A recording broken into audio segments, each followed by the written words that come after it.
Plaisir ya kokuta na bino na quel boule mag. Kimia e umena mabota na bino awande sika boye baka baktote zali koleka na République démocratique du Congo, pourquoi pas na ville province à Kinshasa.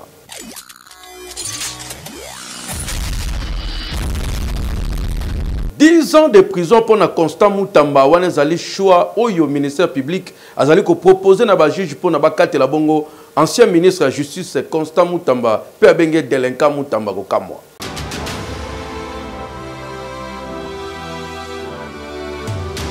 Procès Constant Mutamba liro makambo ekende bien te. Ile bana ngo fils mukoko o IDPS. Nena makambo ekendele. Tokolala tolamuki beto sutuki pena wa longwanzela ancien ministre de la justice ka prison makala. Mais tozo tala pe tozo zimele. Awa na kati ya procès oyo maître Constant Mutamba azali bongo accusé pour la makambo etali mbongo l'été bimisaki pour na kotonga ba prison. Mais na kati ya procès oyo bonde menangai parmi bato bane kozela moko ya Besper yara o banka yakate aye. Balobi papa Yose Esper ancien ministre de la justice alobi ke ye afongola ki compte. Est-ce que okoki ko expliquer biso Espère pas le bien clair à le bien ah comment on va fungule ce qui na sali baje na okende ko toku muna okuna ma desupene ya moto ti matériau bimanga na kokolo lolo abandi koloba alobi boy sur les modalités comment cela se passe. Donc les frais sont payés par la personne qui initie le virement. Donc si c'est le compte A qui effectue un virement vers le compte B, c'est le compte A qui paye les frais.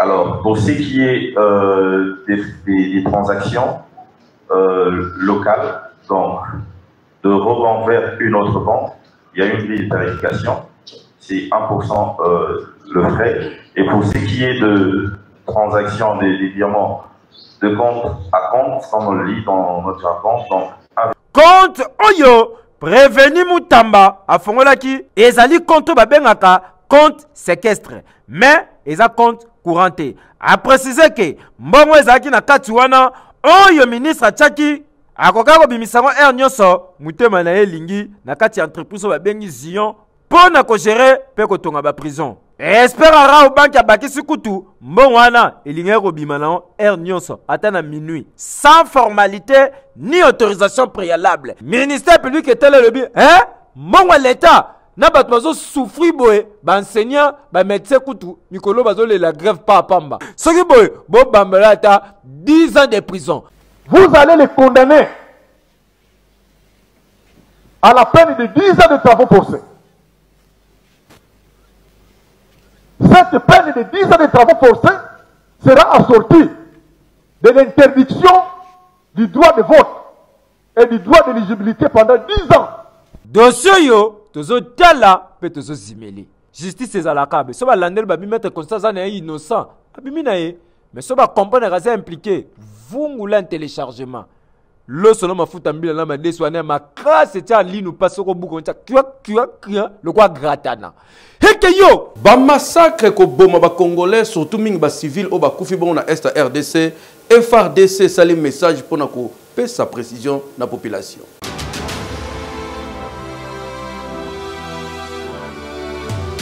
Ba forces armées ya République démocratique du Congo FRDC na mokuse bazali na kanda ya kosakana te contre ba M23 na oyo bazali ko continuer ko sala ba massacre na partie est ya République démocratique du Congo et surtout na oyo etali violation ya accord de paix ya Washington boyoka communication ya porte-parole ya armée. Les forces armées de la République démocratique du Congo prennent à témoin la communauté nationale et internationale sur l'attitude belliciste de l'AFC M23 et de multiples attaques perpétrées par cette coalition contre leurs positions au nord Kivu et au sud Kivu. À ces attaques quasi quotidiennes s'ajoutent des massacres ciblés des populations civiles congolaises sans défense, en majorité Hutu. au Nord Kivu. Les forces armées de la République démocratique du Congo dénoncent cette violation intentionnelle et manifeste de l'accord de paix de Washington et de la déclaration des principes de Doha, ainsi que les propos dilatoires distillés dans les médias et les réseaux sociaux pour justifier cette attitude, tout en restant respectueuse des engagements pris par le gouvernement de la République dans le cadre des processus de Washington et de Doha pour le retour d'une paix durable dans la partie orientale de notre pays. Les forces armées de la République démocratique du Congo se réservent le droit de répondre de manière appropriée à toutes les provocations de cette coalition habituée à violer les accords et la parole donnée. Seul souci à ba Congolais ezali ke kimia ekota na etandi mobimba ya République démocratique du Congo pona ono sezo salema na nord na sud Kivu ba Congolais balingi kimia ekota dossier oyo etikali à suivre.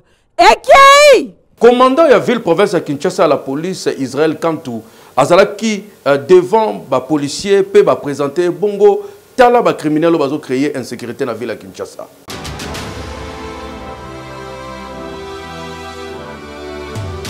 Opération Ndobwe ezali toujours ko continuer ko produire ba effet na yango. Preuve nango yango bozali komona. Les commissaires divisionnaires Israël Kantou patron ya sécurité ya ville province ya Kinshasa apesaki ba instruction pe ba nouvelle méthode ya coopérer pe obligé na 7 commissaires urbains na 7 groupes mobiles d'intervention que chaque semaine montu na zone na ye a présenté au moins 5 criminels ba o nyonso baza koni pe rechercher na l'état. Suka ki wana te alobi na bango nyonso ba présentaka ye na fin semaine plus ou moins 70 criminels. Kaka ndenge bozali komona bango ye yo baza présenté devant mokonzi ba criminels na ba faux kidnappeurs na ba matériel na bango ba misusu baza miyibi oyo bayibaka mituka tala ba clé nyonso baza nango awa ba clé ya passe partout bango basalaka jete soki otiki mutuka ata oblokaki bango bayaka na ba clé na bango bafungoli ba démarrer pe ba kena yango ba oyo mususu ba mekaki je kidnapping kasi esimbite grâce ya ba service ba retrouver bango pe ba tie bango maboko kaka ndenge bozali komona bango yeyo ba ye na bango awa ko présenter mokonzi mission ba pesa biso na constitution yingela chanini ibongi na biso tubatela bato na biloko na bango bango baza groupe ya voler ya armée oba se mettre na braquage na katamboko moto soko résister betu masas soko résister kufi donc tuzi bango na munduki na bango ezali aho tato aza deo azu masas na butu alelo de bakeka bango alinga riposer bazungu speli ya zoki na bani mbala oyo soka ye para baningi bakuti na biso basambisaka biso esika bakonzi na biso baofficier ministère public batela biso likambo ne malamu soka kovanda moke kuna esika baninga bakovanda po achanger azonga pe mutu ekezala malamu mingi yango pe asengi na population ba travailler en collaboration na la police pour na ko permettre batia maboko na batu mabe nyonso oyo bazotungisa population. Christophe Bitassimwa, inspecteur général ya finance ya République démocratique du Congo, akutana ki bongo na ba chef coutumier o baki ko pesa ye ba civilité pe na ko encourager ye nenga zali ko sala mosala makasi.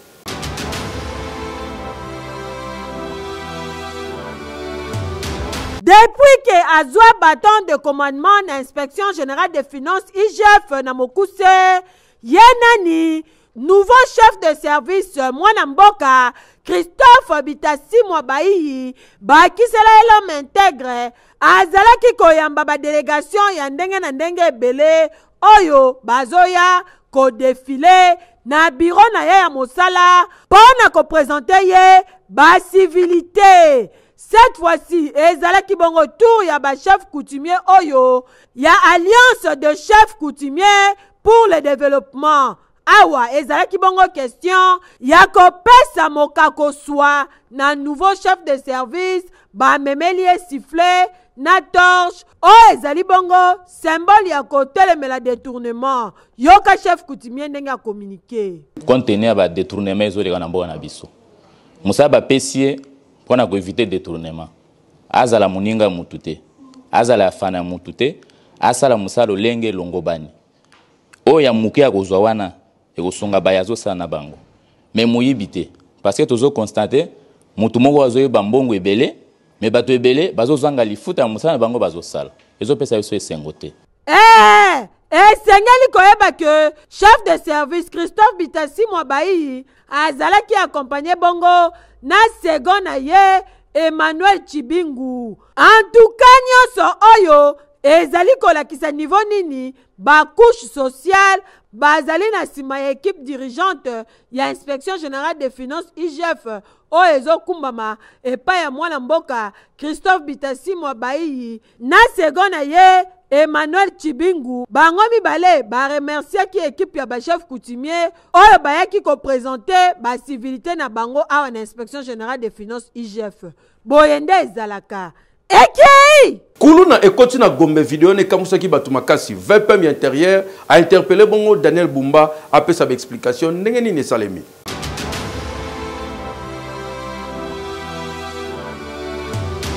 En tout cas, les Kambwa phénomène Kuluna na ville province à Kinshasa. Pardon, Bolukelengo Kombo. Toye baka Kuluna na ba commune oya cité lokola Bandalungwa, Makala, Bumbu, Ngaba, pe bakisa ba commune misusu. Kasi tovanda kaka boye lundi le 11 août totala kaka bayaya bakoti wapi botunanga. Bakoti na commune na Gombe tozali bongo liboso ya Pullman esika ya Prestige bapaya pe batu ya ndenge na ndenge bayaka botala bino moko ba maître mabanga yo keba yo okozoka yo tala wana kei azuli banga abambi pa wana kei ya sikive na kotala ozomona ke bana oyo bazali déterminé po na kosala Kuluna na bango awa en plein centre-ville. Ya koka mwezali ke babundi pendant 1 heure du temps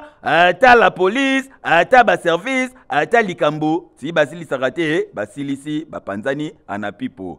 Kasi bino moko boyebi vitesse information internet et memi vidéo si et pas vice-premier ministre en charge intérieur wo. Ata li vidéo alobi non esengeli banquete salama. Yango bozali komona telegram oyo ba komi na kati ba stop na ba full stop po na kosenga bongo na gouverneur Daniel Bumba pe elongo na ba service na ye la police pe ba service musu ya sécurité ba sala banquette po na koyeba ba Kuluna oyo ba utaki wapi ba nani yango basalaki makambo oyo po bakanga bango. Rien que na kotala kaka telegram oyo elakisi ke Mambu Masobele po vice-premier ministre en charge intérieure azali très déterminé po na kosilisa bongo insécurité na ville province à Kinshasa. Donc na minute oyo ba le komi na kan ya Daniel Bumba abimisela biso batu basaki des ordres na Gombe. Dossier oyo eza à suivre donc to tient na frigo. Tout moment to bimisa to tient micro-ondes to tient na table. Ekei! Beta winner na 500 francs ya pamba.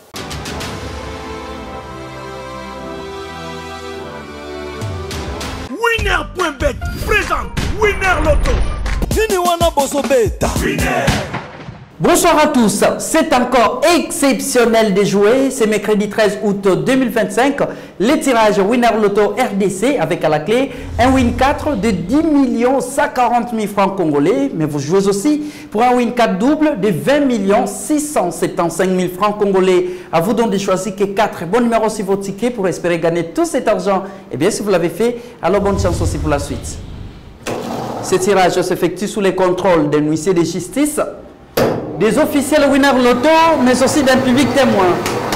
Mesdames et messieurs, regardez, nous accueillons les 9, les tout premiers numéros de la soirée.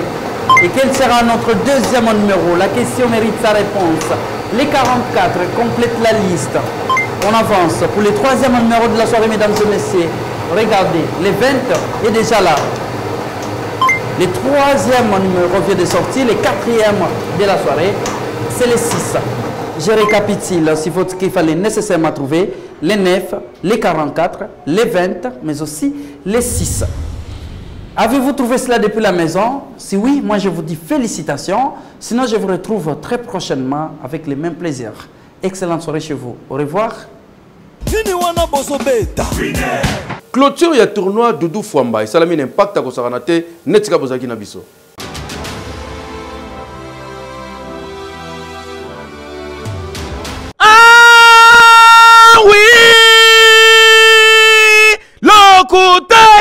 Kana sensé, kasi vérité, et y'a escalier, pe komaka. Lelo na changu, vérité bimina mpoisa, que leader est contestable, atika la yemoko, les seuls, l'unique, na terrain, motoazali na action concrète, Philippe Matanzi. Véritable démonstration de force, et Salemi Bongo, na finale, ya première édition, ya tournoi, Doudou Fwamba Likunde Libotai, na terrain ya Saint-Paul. Terrain plein à craquer, ba papa, ba maman, ba jeune, venir Kimbanse ke Mobimba, ba yeko participer, na cérémonie, ya clôture. Coup d'envoi pesa magate pesami, na finale oyo, et opposé Bongo, sélection ya Brésil, na sélection ya Zamalek, Bangonde Bazali, bade finaliste. Ambiance ezanga lipasa, et Bongo sécurité, yi tika na yo, zéro kuluna, zéro mobulu, batu nyoso, na alima, po, ye moko Philippe Matanzi, mutu ya kimia. 0-0 na première période, et Bongo na deuxième période, Zamalek a beti Nzube, match esili Bongo, na score ya 1-0, Zamalek est sacré Bongo, champion ya première édition, ya tournoi Doudou Fwamba Likunde Libotai, na commune ya Kimbanseke. Bapesi trophée na meilleur joueur ya tournoi, pe na meilleur buteur, meilleur gardien pe azwaki trophée, si manayango, basali remise, ya ba médaille, pe coupe, ba ye kopesa na Zamalek, bokanisi esili! Philippe Matanzi, aye kocha la barre très haute, a pesi bachek na bagagnan. Premier a gagné 10 millions de francs congolais s'il vous plaît. Et Bongo, le deuxième a eu 5 millions de francs congolais. Le troisième, 2 500 000 francs congolais. P, le quatrième a eu Bongo 1 million de francs.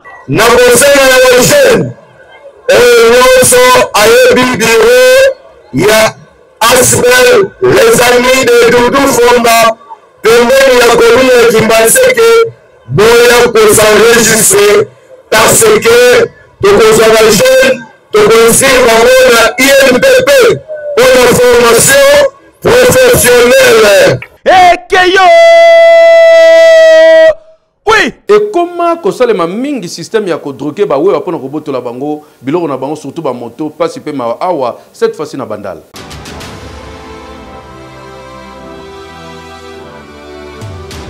Insécurité na Kinshasa bakondi foko luka kobongisa awa tozali na commune ya Bandalungwa surtout ba wewa bazomona pasi na malile lango mingi babima 4 pour babi réalité bat bakendaka ba fête misusu balala na misala bazonga ba 4h ba 3h donc moto sungaka bango mingi directement ti na ndako mais soki bandeko babimi ba mokrima krima pe bakoma kobima ndeko na biso wewa oyo ba droguer ye suka nango ba tikete ba betie tala makilande ezali kobima ye moto ekendaka te basupe na moto bakei tema mabe baba criminel bobeti mutu bo droguer ye mo botika aeta na moto na ye akosomba carburant bino bozusu na moto bobotoli na tongo bat babimi Kinshasa batama bazanga te mawe to yebia salaka awa yoka communication je dois monta to na tongo to kucha telemi na cabine ya telemi boye mais njoka nda za ina porta na sima akweye moko to yeko tala makile komo bimé na mutu bona mita boyi fu police azala undeke na ndeko na ye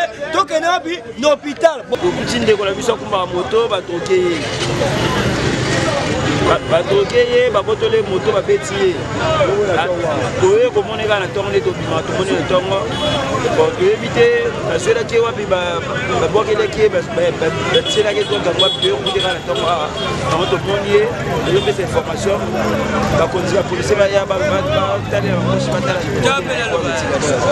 na ntongo boye toye okuta masaka boye oyo te babotolaki ye moto baye obwaka ye awa banda na siko toluka bato eza te tosala intervention la policier ya e secourir momasa boye tokoprendre te nde evandika boye apema pena pema ya pena mofisio bani tosengaka osekuka baya zongola ye awa mais ya pas eza ke ndenge babotoli ndeko weba moto na nde badroge boye ata pièce d'identité ana nango te carte d'électeur akozala nango mais carte d'électeur ana ntina nango ezala nini jour bato bazwa yango baécrit nyonso na mai tobanzi ete bakonzi bakorenforce bamesure sécuritaire mpo makambo oyo esila heke yo bokoki koimagine te kote kuna ke embouteillage mpe komi kosalema makasi kote ya Efobank ti kopusa na kote ya Ponsele kuna okondima te embouteillage.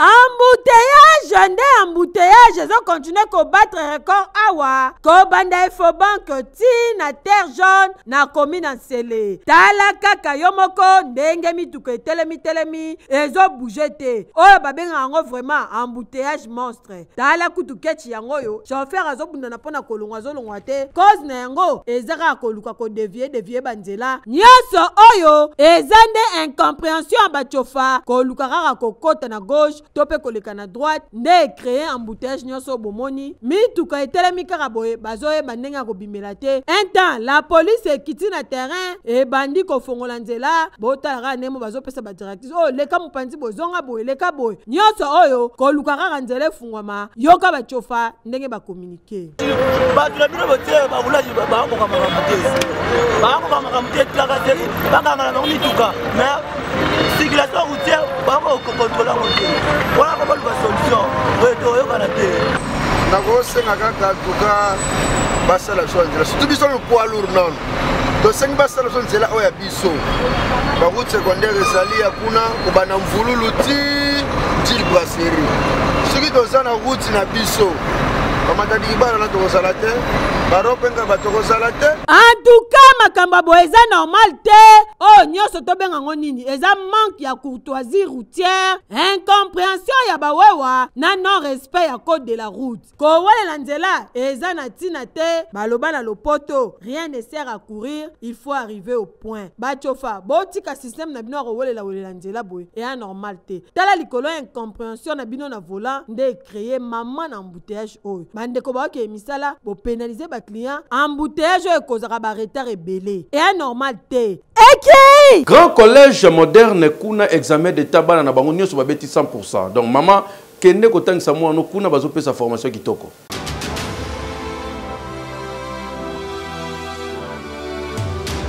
alongi na ye ezalaki na ambiance oyo ndebele ya Grand Collège Moderne babandaki kosepela na ndenge ya kosakana te po babeti ba 100% na babisho nyonso lokola littéraire pédagogie générale sciences commerciales et gestion coupe couture électricité pe mécanique générale bazalaki kotambola na promoteur na bango Mesalex Nkadulu bakiselaka ye amoureux peuple congolais nde bozali komona tiawa na ekole wo esika wapi bana basopelaki ye pour en désordre kaka nde bozali komona yoka communication ya balauréat. J'ai eu 77%. Donc venez nombreux, Grand Collège Moderne toujours. Le promoteur Alex, il faut venir d'abord. Notre école, c'est 100%. Tous les parents, je les appelle de venir faire inscrire leurs enfants au Grand Collège Moderne. Monsieur le promoteur Abakisi Boye. Vous pouvez demander à tous les parents de nous faire confiance, de nous envoyer les enfants ici au Grand Collège Moderne. C'est que les autres n'ont pas pu donner à la population de Sélémbao, nous l'avons fait. Nous sommes là pour la qualité. La qualité, c'est les grands collèges modernes. Je dirais au président de la République, je suis une personne valable qui pouvait représenter la gratuité de l'enseignement d'une façon ou d'une autre. La gratuité, ce n'est pas seulement amener les enfants à des montants qui vont permettre aux enfants d'étudier, mais donner la qualité par rapport aux infrastructures scolaires. Retourning adresse pour na komisa bana awa pour l'année scolaire 2025-2026 kokutana na bango ezali na adresse oyo na badiading na commune ya Selembao na avenue Bapolo numéro 3 na 24 novembre na numéro 1A ya avenue Tsongi entre camping na maison communale na avenue 43 vitamine arrêt Masuba non loin ya paroisse 50 000 bazali pe wana na numéro 2 de avenue Panzu na commune ya Bumbu non loin 24 okomona bango tope na numéro 80 avenue Bambili entre Asosa na Shaba na commune ya Ngingiri oza mobimba oyo wapi papa mama héritage ya malonga ya kotikela bana ezalaka bongo classe kasi esengaka batanga na bekoli ya malonga na bakondisio ya kitoko lokola ba grand collège moderne hekeyo oui TVC médical lelo ezali hôpital oyo tokoki kosala confiance mpona tozwa baswa na biso hospitalisation na makambo etali mbasu Dr Benjamin Tatete na mama Violette oyo napesi bango mpe bon séjour na Côte d'Ivoire.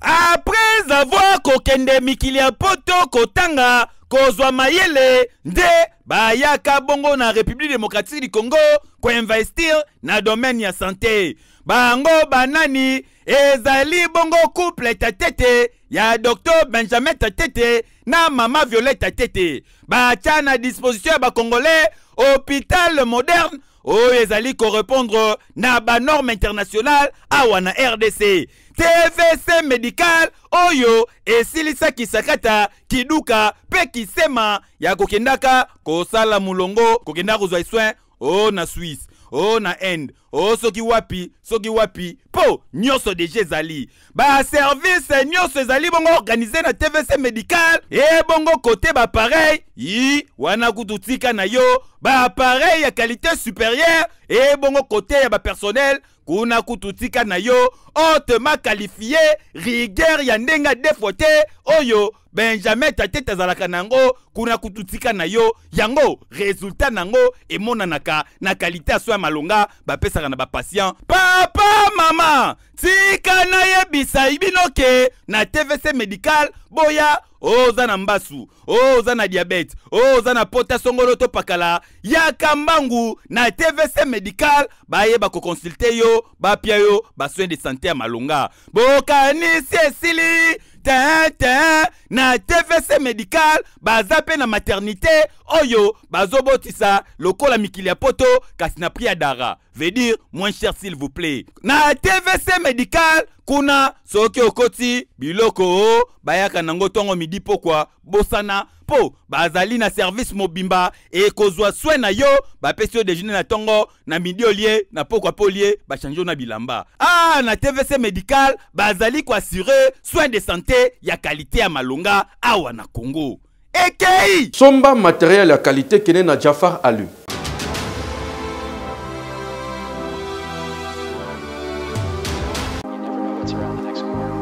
bana Kinshasa e bongo bana ya poto lelo ya kosamba te bondi melanga États-Unis d'Amérique kiti awa na Kinshasa awa na Jafar Alu c'est-à-dire Jafar en aluminium bazali bongo spécialisé na menuiserie en aluminium jope motozali na posa ya ndako na yeza na kitoko yo wapi lokolo lulaka bandako ya ba américain to pe ba nigérien jope ozali patron ya ba entreprise ozali na posa ba bureau na elata ba lele ya sika ezala bien équipé yaka na Jafar Alu ya kosamba te fabrication ya ba porte et bongo ba fenêtre et bongo ba garde-fou na ba bain vitré ya kosamba te ndenge bomonaka ba meuble cuisine c'est-à-dire ba cuisine moderne lokola États-Unis d'Amérique awa na Jafar Alu bazali ko beta yango dada ya kosamba te po na mbongo ya mokie bato baluli ndako na yo nyonso bazali kosalela yango mur rideau na cloisonnement bureau nyonso awa na Jafar Alu mosala ezokende kitoko yo wapi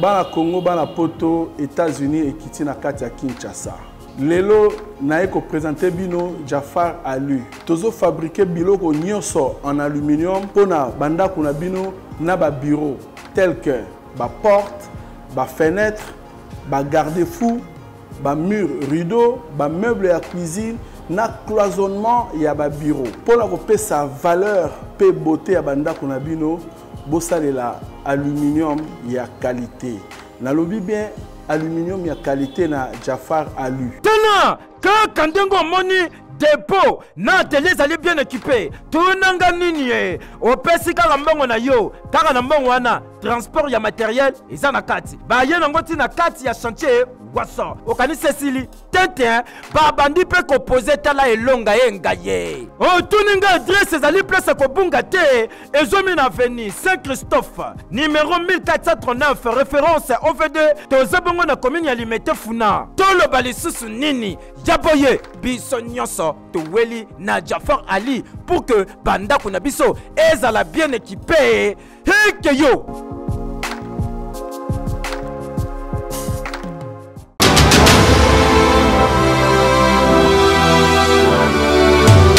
Famille Kibuka, Honorable Raphaël Kibuka, Didon Kibuka, Joki Kibuka, Jerry Kibuka, bazali na mawa ya koyebisa bandeko baninga pe bayeba na bango liwa ya papa na bango na kombo ya Kibuka Kasongo Faustin oyo akufaki wuta mikolo eleki. Programme ya matanga ebongisa mibongo boye. Vendredi 15 août 2025, veillée mortuaire au Salama Bongo na Ave Maria oyo ezwa mibongo na avenue 24 novembre, non loin de l'hôpital du Cinquantenaire. 15h, arrivée à ma famille. 18h, arrivée à ma personnalité. 20h, prière, témoignage, paix, chant religieux. 22h30, musique traditionnelle. Pétain et recueillement libre. Samedi 16 août 2025, Kakana Ave Maria. 9h juste, accueil à invité. 9h30, levée du corps na morgue hôpital du Cinquantenaire. Na espace Ave Maria. 9h55 Bukomi ya Nzoto ya Mowei. 10h juste messe ya Requiem. 10h30 mot ya circonstance. Pe parcours ya Papa Kibuka Kasongo Faustin. 10h30 célébration religieuse. Pe dépôt ya Bajar Bleu Flair. 12h juste levé du corps pour Nabokundami na cimetière Nécropole 1 entre terre et ciel. 15h juste bain de consolation na espace Ave Maria. Communiqué Oyo et comme la mutu nyonso ayeba kibongo Papa Kibuka Kasongo Faustin. Papa, maman, aux temps dimanche au Tokuta na restaurant La Villa Esbaï, croisement Goum Esbaï, numéro 5 Toya, to sepela 5 ans quel boule mag. To zalana artiste jeune Zakalara, to zapena frère Christian Mukuna et puis Igwe Weranson na sepe sabiso pour na ambiance pour to sepela ensemble.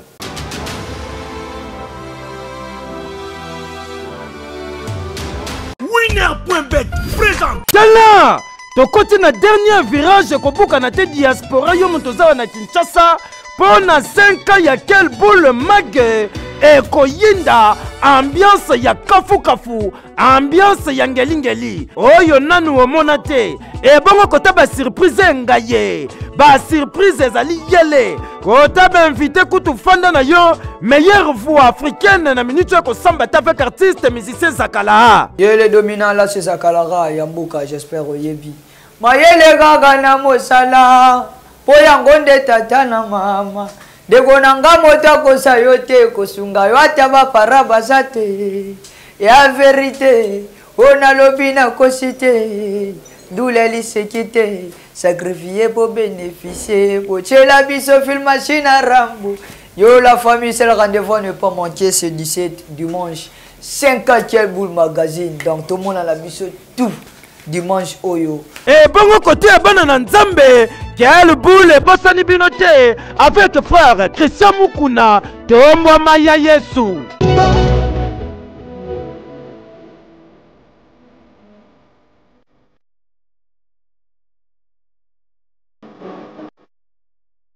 Bisapa batuto lula kokata makinu avec le roi de la forêt Igwe Oyalobi Oyete Oraté pour 5 ans Jaja Mutuarata na cadre 5e anniversaire ya magazine Quelle boule Oyo Bino Bolinga balobi rendez-vous le 17 août na Villa Esbaï na commune Ngalema quartier Makampane David Salam Dassimi l'affaire mutakoki makambango Nesbaye. Welela po le 17 août 2025 awa na restaurant La Villa Esbaï na Makampane soko yereta matadi di po quel boule répondre na ba besoin na bino babillet pe ekotekama sur place. Yoke kotele bapresentateur olingaka yo mona ya poto olula kelboul bajournaliste omonaka wana bazalaka solo okoyi mpe kosimba ye boye omoni ye bacommentaire olulaka wana okoyoka yango pene live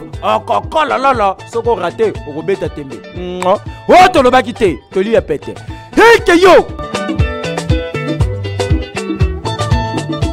bamama ngai nasala choix mpe na préféra bino mpo baya kitoko wapi eke yo oui